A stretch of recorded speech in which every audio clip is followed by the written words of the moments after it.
कर्पूर गौरम करुणावतारम संसार सारम भुजगेन्द्रहारम सदा वसन्तं हृदयारविन्दे भवं भवानी सहितं नमामि। बोलो शंकर भगवान की जय, पुरुषोत्तम मास की जय, लक्ष्मी नारायण भगवान की जय। जय जय श्री राधे, जय जय श्री राधे श्याम।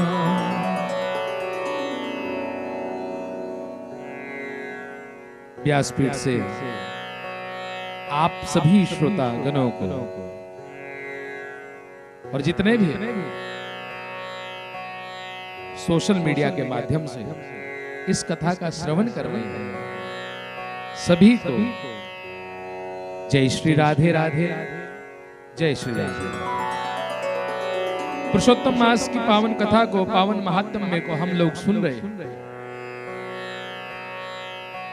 हमने सुना कि किस प्रकार पुरुषोत्तम मास में एक बंदर का उद्धार हुआ, एक ऐसी दुरात्मा का उद्धार हुआ जिसने अपने पूर्व जन्म में भी सत्कर्म नहीं किए, परंतु बानर का जन्म मृग तीर्थ को प्राप्त हुआ और मृग तीर्थ में अपने प्राणों को छोड़ा। पुरुषोत्तम मास संजोग से था और ठाकुर जी के लोक को यानी कि गोलोक को प्राप्त हुआ। ये कथा हमने श्रवण करी। इसके बाद भगवान जी जो है वो दिन का कृत्य बताते हैं। ये कल हमने कथा जो है वो श्रवण करी। भगवान जी कहते हैं, नारद जी, जिस घर में संध्या होती है, जिस घर में व्रत होते हैं, जिस घर में हवन होते हैं, जिस घर में गायत्री का जाप होता है, जिस घर में आए हुए अतिथियों का सम्मान होता है, वहां पर मैं स्वयं लक्ष्मी जी के संग निवास करता हूं। देखो, कई घरों में तो लक्ष्मी निवास करती है, परंतु जरूरी नहीं कि वहां नारायण भी निवास करते हैं। अगर लक्ष्मी अकेली आवे तो लक्ष्मी जो है वो उल्लू पर चढ़कर आती है। अगर लक्ष्मी भगवान विष्णु जी के संग आवे तो भगवान जी का जो वाहन है वो गरुड़ जी महाराज है, तो वो गरुड़ पर चढ़कर आती है, यानी कि अपने पति परमेश्वर के संग आती है। यहां पर भगवान जी कहते हैं कि जिसके घर में संध्या होती है, जिसके घर में नित्य बंधन होता है, जिसके घर में व्रत होते हैं, जिसके घर में आए हुए अतिथियों का सम्मान होता है, उसके घर में मैं स्वयं लक्ष्मी जी के संग निवास करता हूं। जिस घर में स्त्री पतिव्रता होवे, जिस घर में स्त्री पति की सेवा करती हो, जिस घर में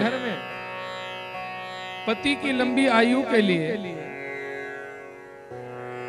पत्नी जो है वो गोरी माँ के व्रत रखती हो, सौभाग्य के लिए लक्ष्मी जी के व्रत रखती हो, ऐसी स्त्री को विष्णु जी बोलते हैं कि मैं पतिव्रता समझता हूं, और उसी को पतिव्रता बोला गया है और उसी स्त्री को नारी बोला गया।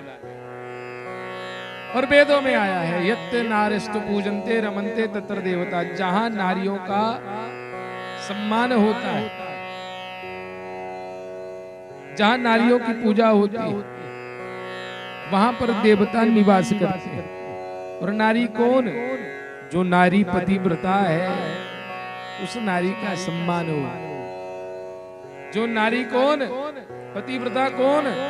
जो घर में पति की आज्ञा माने, जो घर में पाठ पूजा करे, जो घर को हर चीज से पवित्र रखे, घर में आए हुए अतिथियों का सम्मान करे, माँ अन्नपूर्णा की पूजा करे, सुबह उठ के जो प्रातः 7 बने भोजन बने, उसको ठाकुर जी को भोग लगवावे। ऐसी नारियों को, ऐसी स्त्रियों को नारी बोला गया है। और ऐसी नारी जो है वो पतिव्रता बनती है। और जिस घर की गृहिणी पतिव्रता है, अपने गृहस्थ को धर्म से चलाती है।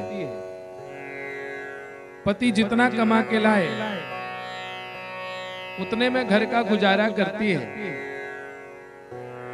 भगवान जी कहते हैं ऐसी नारियों को मैं देवी समान मानता हूं।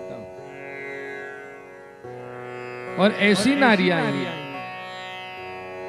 पूजन के अधिकार को प्राप्त होती हैं। यानी कि मृत्यु के बाद भी ऐसी नारियां जो है वो स्वर्गों में पूजी जाती हैं।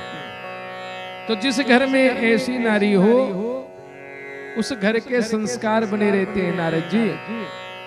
व्रत, पूजन, हवन, यज्ञ ये उनके ही घर में होते हैं जिनकी गृहिणियां, जिनकी स्त्रियां जो है वो संस्कारी होती हैं।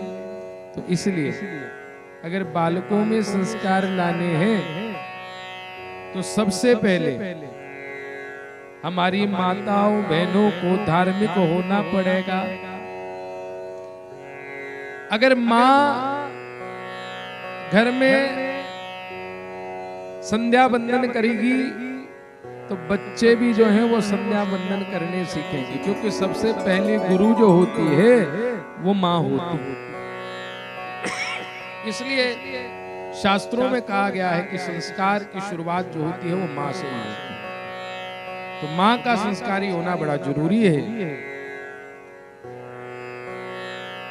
और ऐसी देवियों को देवता भी पूजते हैं।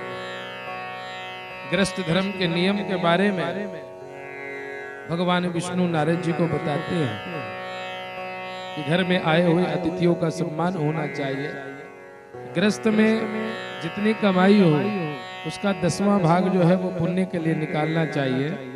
घर से ब्राह्मण भूखा ना जाए, घर से संत भूखा ना जाए, घर से अतिथि भूखा ना जाए, और घर से कोई याचक जो है वो भूखा ना जाए।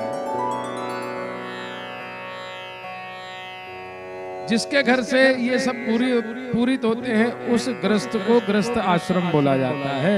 और भगवान जी बोलते हैं कि गृहस्थ आश्रम से बड़ा कोई दूसरा आश्रम नहीं है नारद जी। तो जिसका ऐसा गृहस्थ है समझो कि ठाकुर जी की उसके ऊपर कृपा है। अगर ऐसा गृहस्थ नहीं है तो संतों का संग करके सबसे पहले ऐसा गृहस्थ बनाना चाहिए। जब ऐसा गृहस्थ बनेगा तभी संस्कार आएंगे, और जब संस्कार आएंगे तब हम अपने आराध्य की सेवा कर सकते हैं। तभी हम पुरुषोत्तम मास को कर सकते हैं कि नहीं कर सकते? तभी हम पुरुषोत्तम मास को कर सकते हैं। तो आज की कथा को हम यहीं विश्राम देते हैं।